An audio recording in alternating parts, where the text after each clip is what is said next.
Halloween for adults may be all about watching the scariest movies or parties lasting until well past midnight, but for children in particular, it's all about allowing your imagination to run wild, donning a costume so you can transform into someone or something else, and going on the hunt for loads and loads of candy.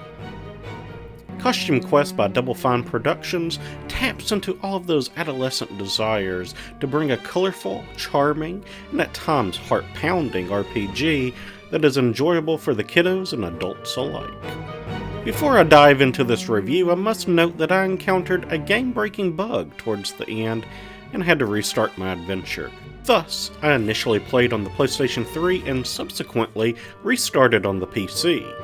For anyone wishing to enjoy this title, make sure your game is fully updated before embarking on your adventure, and you should be able to avoid the issue that I had.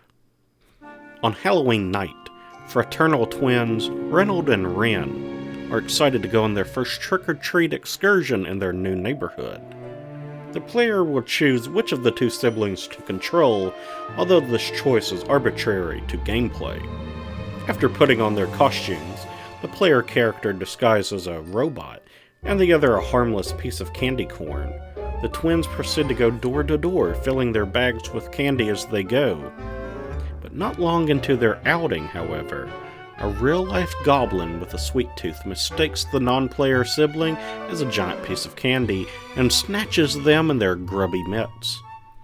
With their sibling gone and the danger of the entire city running out of candy, the player character decides to find these hungry beasts and put a stop to them for good. The setup delightfully embodies the mixed emotions of a young child on Halloween. The aspiration for a cool costume and the teasing when it's not up to snuff. The all too serious quest to acquire candy. The fear of real monsters coming out on All Hallows Eve. And of course how all of this takes precedent even after the other sibling has gone missing. It's enough to remind you of cartoon Halloween specials and the like from one's youth. It certainly made me feel like I was watching an episode of Hey Arnold or even a tame version of Bob's Burgers. The humor is top-notch, consisting of the witty charm that has made producer Tim Schafer so beloved in the gaming world. Costume Quest is much less crass than some of his other work, like Maniac Mansion or Brutal Legend, which, by the way, I reviewed earlier this year and you should totally go watch it if you haven't. I laughed out loud more than once, even if the humor is geared more towards a younger crowd. The one issue with the presentation is the lack of voice acting. While animations and design are done well, the lack of a voice really prevents them from coming to life in this case. The game is even devoid of the occasional groan or ambiguous mumbles that have allowed games like Banjo-Kazooie or most Zelda games to bring some heart into their world. This is particularly strange given the game spawned a cartoon series on Amazon Prime in 2019, so we know it could have been done. Some good voice actors would have made the excellent jokes have even greater punch, I believe, so it's disappointing not to find that here. Gameplay is split between exploring the map for goodies, i.e. candy, and turn-based battles. The children will travel all over town, from the suburbs to the mall to even the farmland outskirts and carnival areas. Searching your new neighborhood is a real treat, pun intended, as you knock over trash cans, slap mailboxes, smash pumpkins, and check every single thing around for little bits of sugary goodness. You may even find collectible cards, which can unlock rewards or materials to build a brand new costume.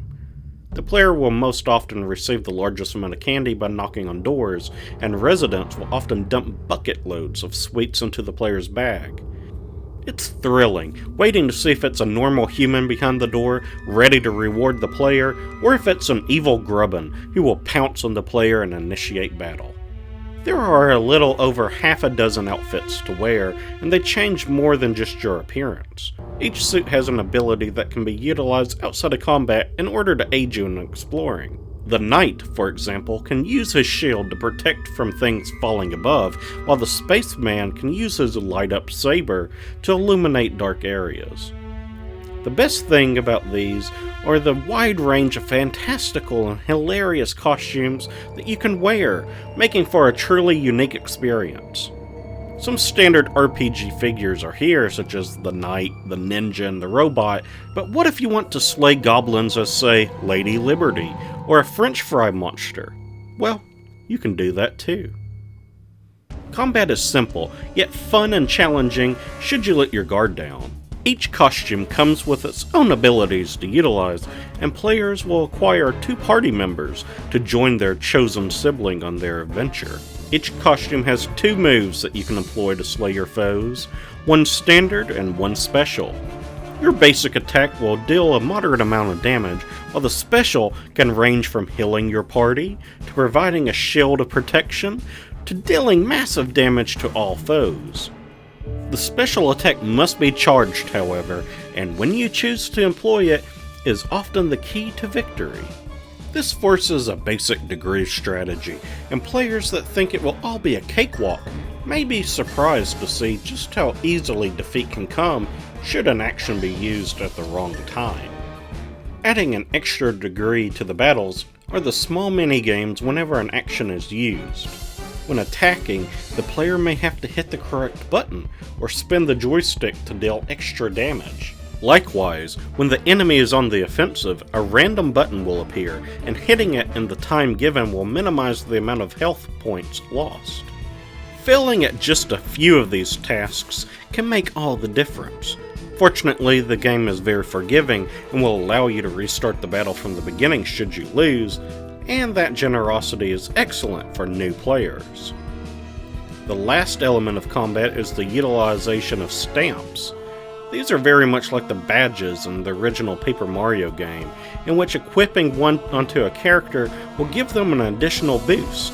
Perhaps this is more health, or a third ability to employ in battle, or maybe a counter-attack when you successfully defend. These stamps are purchased with the candy that you have amassed, and are crucial to seeing the game to the end. Just 1 or 2 stamps in your arsenal can really turn the tide. I personally love throwing a rotten egg to poison and stun an enemy, or wrapping them in toilet paper so they can't act for 2 turns. There are a few festive minigames and puzzles scattered about to provide additional rewards.